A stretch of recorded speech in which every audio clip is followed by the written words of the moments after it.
रास्ता भी गुम है, मंजिल भी गुम, ज़मीं आसमां सब दिशाओं के जाने कब से है खोए सारे निशान। छाया हुआ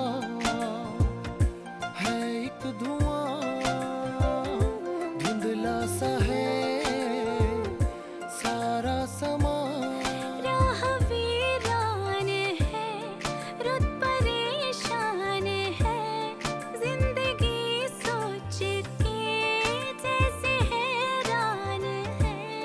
क्या खुशी होती है, क्या है गम, ये कहाँ आ गए हम, ये कहाँ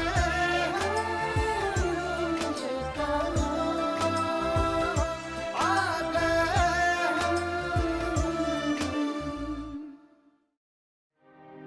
तुम सही वक्त पे आ गए हो अक्षय, मैं तुम्हें फोन करने ही वाला था। एक खुशखबरी है, निधि की सगाई तय हो गई है।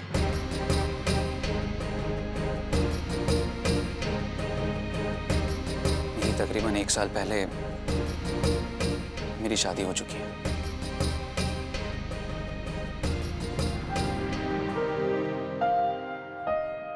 ये तो आदित्य की हैंडराइटिंग है।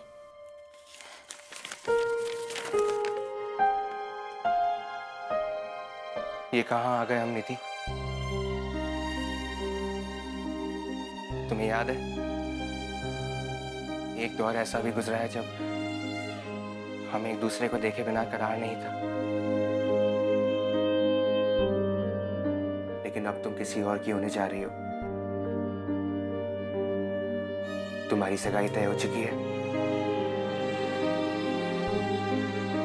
तुम्हारे और मेरे रास्ते अब अलग होने जा रहे हैं।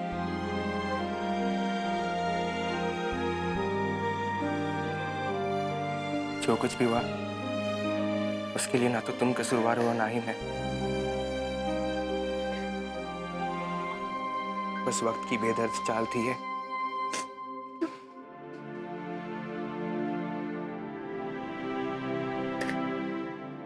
लेकिन निधि,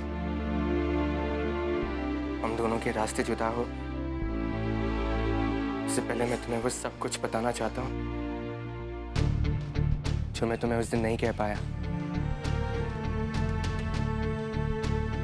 जब मैं वल्लभगढ़ गया तब अपने बाबा साहब को कर्जे और कुर्की से बचाने के लिए मुझे रघुवेंद्र शेखावत की बेटी अधीरा से मजबूरन शादी करनी पड़ी।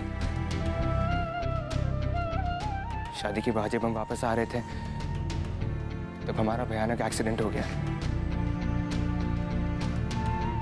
और उस एक्सीडेंट में मैंने अपने बाबा साहब के साथ साथ अधीरा को भी खो दिया। लेकिन इस बात से मैं अनजान था। गलती से मैं अधीरा समझकर किसी और की बीवी को अपने घर ले आया। ये सब बातें तुम्हें बताने की हिम्मत नहीं थी मुझ में। पवित्रा को मैं अपनी बीवी समझकर अपने घर तो ले आया, लेकिन जब सच्चाई मेरे सामने आई तो मेरे होश उड़ गए। लेकिन मेरे पास कोई और रास्ता नहीं था। पवित्रा का इस दुनिया में कोई नहीं था। ना मैं उसे छोड़ सकता था और ना ही बता सकता था। मैंने उसके गांव जाकर उसके परिवार वालों को ढूंढने की बहुत कोशिश की, लेकिन मैं असफल रहा। मुझे सिर्फ इतना पता चला कि उसकी शादी किसी डॉक्टर प्रतीक से हुई है।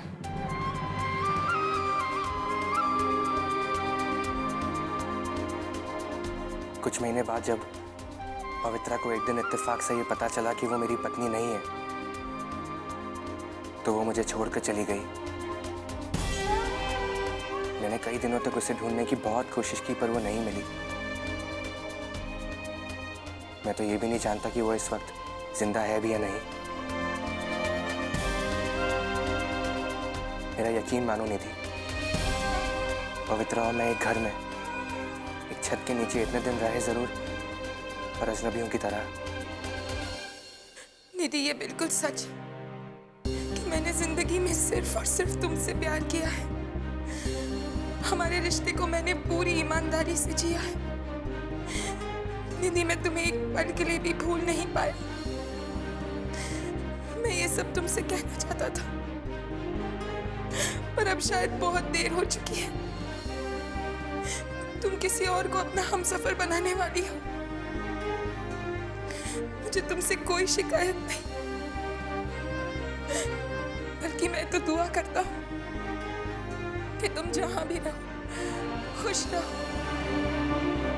बस एक ही गुजारिश है तुमसे, मुझे गुनहगार मत ठहराना, क्योंकि जो कुछ भी हुआ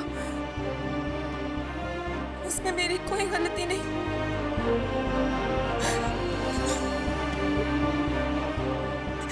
हे भगवान। निधि बेटा, क्या बात है? परेशान लग रही हो? क्या है ये? निधि, निधि!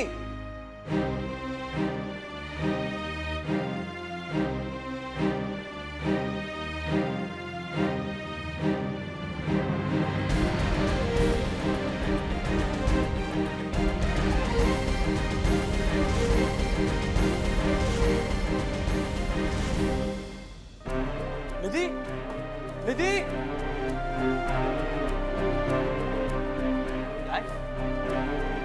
डैडी, निधि को क्या हुआ? वो इतनी तेजी से कहाँ गई? अक्षय, आदित्य कहाँ है? पता नहीं। क्यों? मुझे उससे मिलना है। अब क्या फायदा डैड? जब सुबह वो आया तब तो किसी ने उसे ढंग से बात तक नहीं की। लेकिन मेरा उससे मिलना बहुत जरूरी है अक्षय। और अचानक ऐसा क्या हो गया है डैड?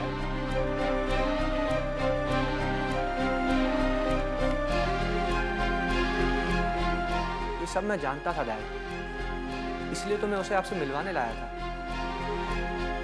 अब तक तो शायद ये शहर छोड़ के भी चला गया होगा। फिर भी मैं पूरी कोशिश करता हूँ उसे ढूंढने की।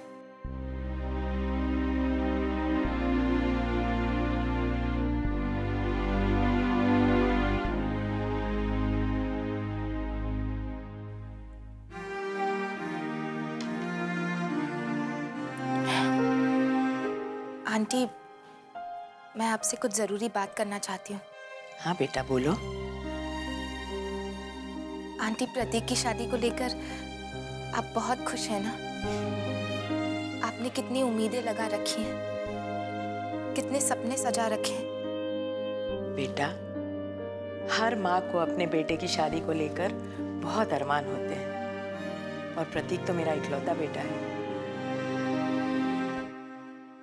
वैसे निधि, तुम्हें क्या जरूरी बात करनी थी जो तुम फौरन वापस आ गई?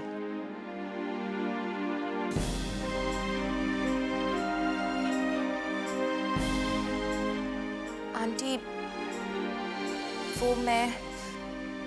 हाँ बेटा, बोलो। आंटी, मैं ये शादी नहीं कर सकती।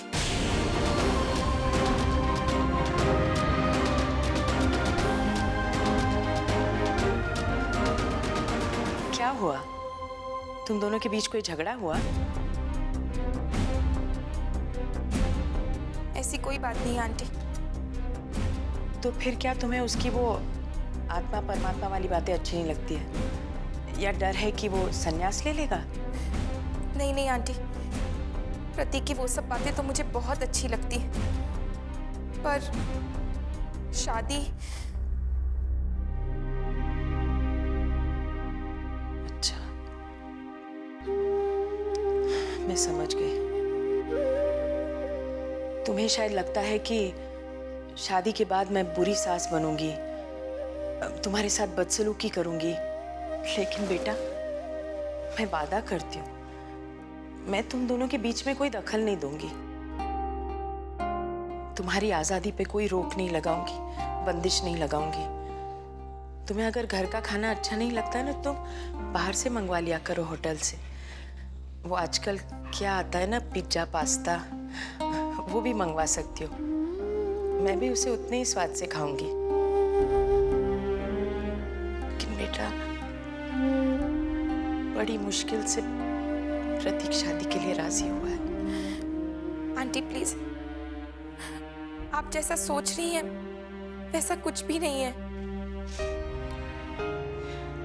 तो फिर क्या वजह है? मैं मजबूर हूँ आंटी, बस मैं ये शादी नहीं कर सकती। मुझे माफ कर दीजिए।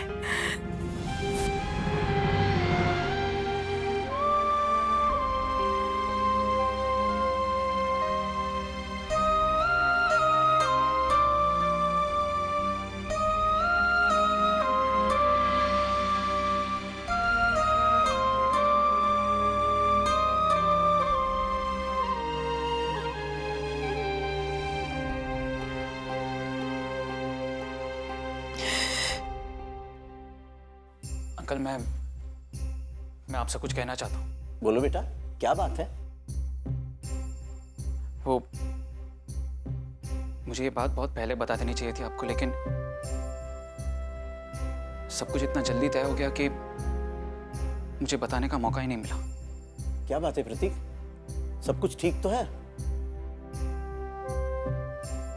जी वो दरअसल बात यह है अंकल कि हाँ हाँ बोलो, खुलकर बोलो बेटा। अंकल, मैं शादीशुदा हूँ।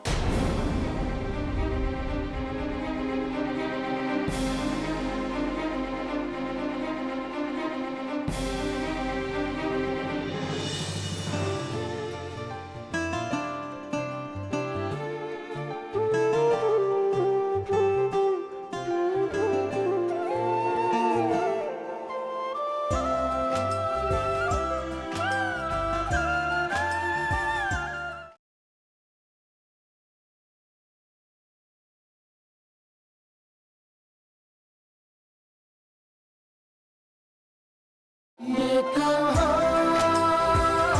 आ गए हम। जिंदगी में ऐसा बहुत बार होता है जब इंसान को ना चाहते हुए भी वो सब कुछ करना पड़ता है जो तकदीर ने तय किया होता है उसके लिए। तो समझ लीजिए कि मेरी शादी का खेल भी तकदीर का ही एक फैसला था।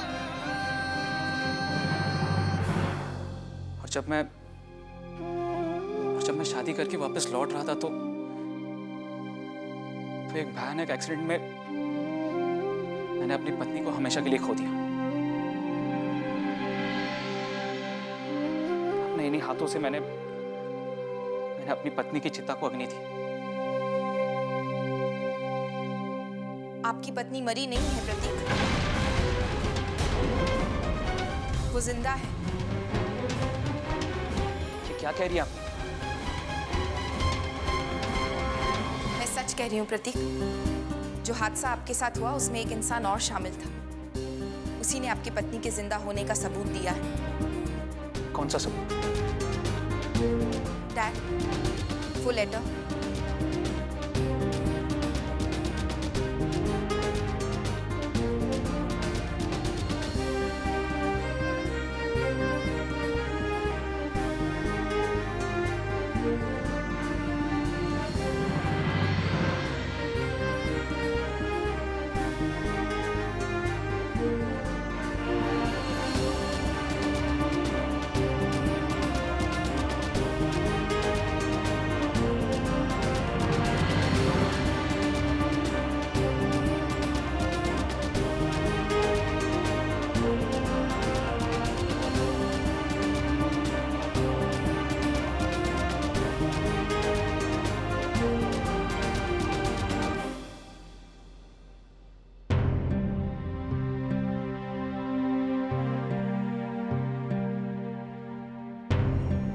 तुम कहाँ चली गई थी गायत्री?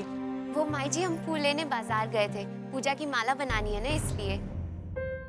क्या हुआ माई जी, आप इतनी परेशान क्यों लग रही हैं? मुझे आजकल के बच्चे समझ में ही नहीं आते। सब कुछ ठीक चल रहा था, प्रतीक शादी के लिए राजी हो गया था। मैं कितनी खुश थी, कितने सारे सपने संजोए थे मैंने उसकी शादी को लेकर।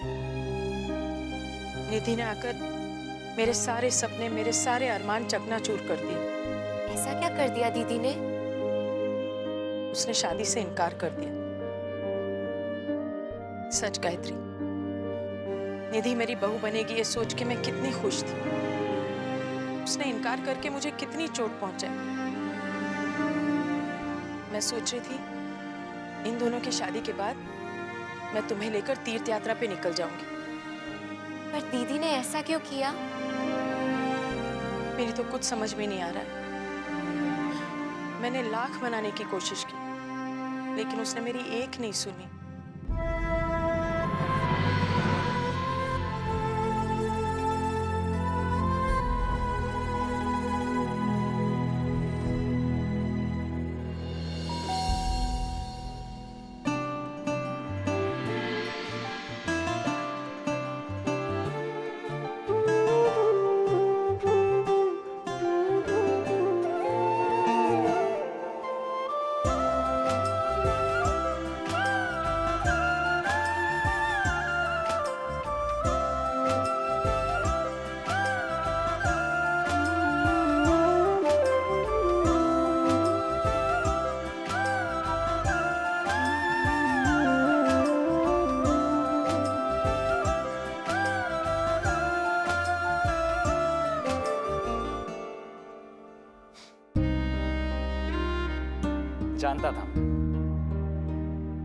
जानता था कि मेरी माँ एकदम हैरान, परेशान और उदास होकर बैठी होगी।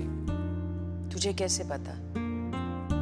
क्योंकि माँ, मैं अभी अभी दया प्रकाश जी से मिलके आ रहा हूँ।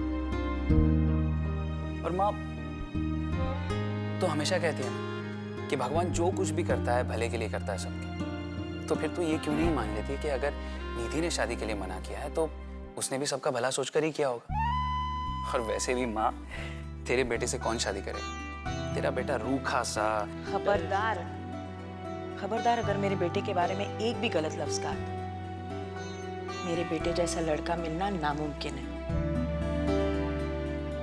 देखना, निधि अपने फैसले पर पछताएगी। मैं तेरे लिए निधि से लाख गुना अच्छी लड़की ढूंढ के लाऊंगी।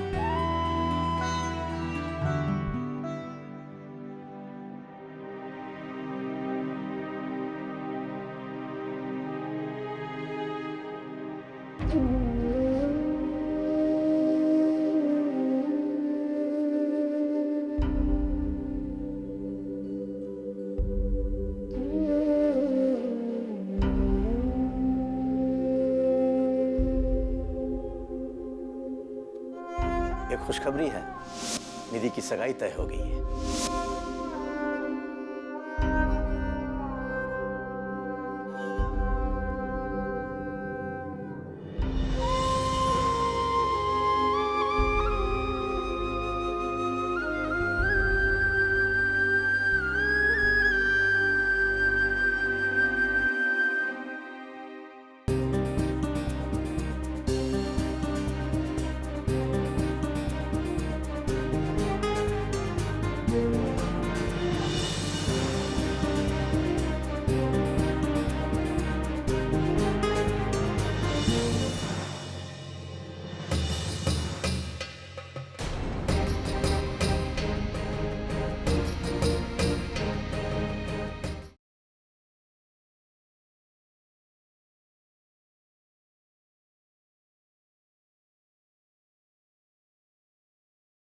ये कहाँ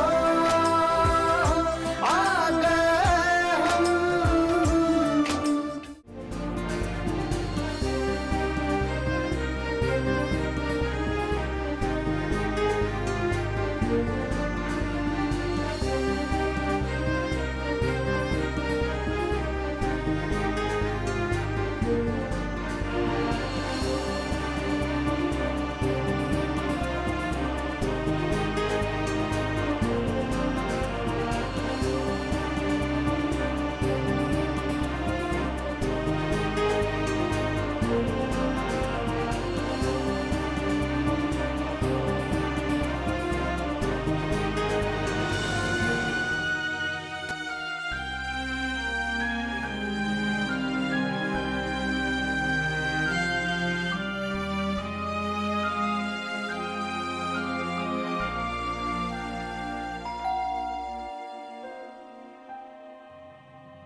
कैसी पवित्र?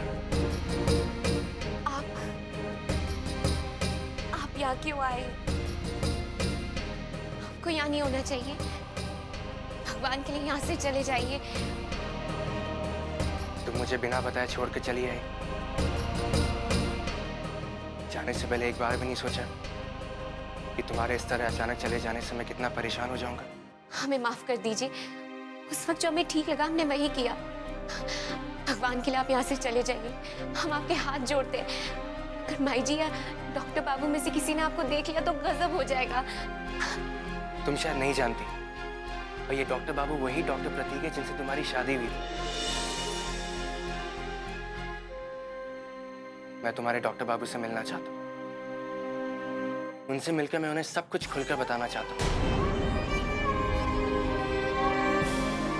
कि हम दोनों के इतने दिन साथ रहने के बावजूद तुम अभी भी अपने नाम की तरह पवित्र हो। भगवान के ऐसा मत कीजिए। आप हमें खुश देखना चाहते हैं ना, तो आप हमारी सच्चाई के बारे में किसी को नहीं बताएंगे। हम नहीं चाहते कि हमारे अतीत के बारे में किसी को कुछ पता चले। पवित्रा, मैं तुम्हें खुश देखना चाहता हूँ, इसीलिए मैं कह रहा हूँ कि तुम्हें डॉक्टर प्रति को सब कुछ बता देना चाहिए कि तुम ही उनकी पत्नी हो। तुम्हें तुम्हारा हक मिलना चाहिए। हक? किस हक की बात कर रहे हैं आप? पत्नी होने का हक। ये हम उन्हें कैसे बताएंगे? हमें इतनी हिम्मत नहीं है, और हमने तो कोई गलती भी नहीं की है जिसकी हमें सजा मिल रही है। तुम्हें कोई सजा नहीं दे रहा है पवित्रा, बल्कि तुम खुद अपने आप को सजा दे रही हो। तुम्हारा पति तुमसे एक कदम की दूरी पर है। कदम आगे बढ़ा, एक सुनहरा भविष्य तुम्हारा इंतजार कर रहा है। मैं तुम पर कोई दबाव नहीं डालना चाहता, सिर्फ विनती कर रहा हूं। अब मैं तुम्हारे सामने कभी नहीं आऊंगा पवित्रा। जाने अनजाने में अगर मैंने तुम्हें तकलीफ पहुंचाई हो तो मुझे माफ कर देना। अपना ख्याल रखना।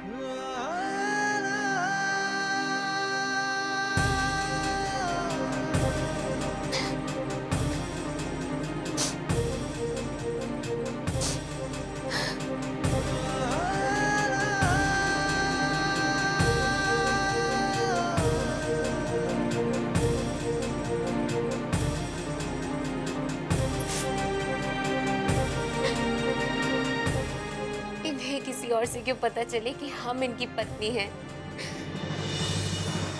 हम खुद बताएंगे इन्हें। हम में इतनी हिम्मत है।